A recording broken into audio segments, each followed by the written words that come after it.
இது என்ன தெரியுமாம்மா பிரச்சனை? நீங்கள் எங்கிட்ட வந்து உட்காந்து உங்கள் பையனை பற்றி ஒரு விஷயம் சொன்னீங்க. இது எதுவுமே சொல்லலை. சண்டைக்கு வரான், வேலைக்கு போகிறதில்ல தான் சொன்னீங்க. ஆமாம் மேடம். இந்த விஷயம் ஃபுல்லாகவே மறைச்சிட்டிங்க.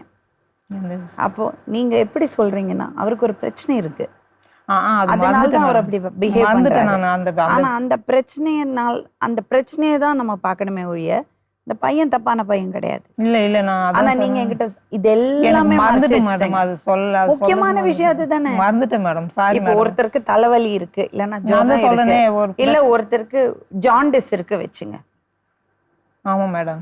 அந்த ஜாண்டிஸ் இருக்குன்னு அவரை பாப்பீங்களா, இல்ல என் பையன் இப்படி இருக்கான்னு சொல்லுவீங்களா? அதை நான் சொல்றதுக்கு மறந்துட்டேன் மேடம். அது நான் நினைச்ச பொறுப்பு இல்லாம ஒரு பையன் சும்மா வீட்டுல உட்காந்து உங்கள்கிட்ட சண்டை போடுறான்னு நினைச்சேன். இல்ல நான் மறந்துட்டேன் மேடம். ஃபர்ஸ்ட் இந்த இதுதான் நடந்தது.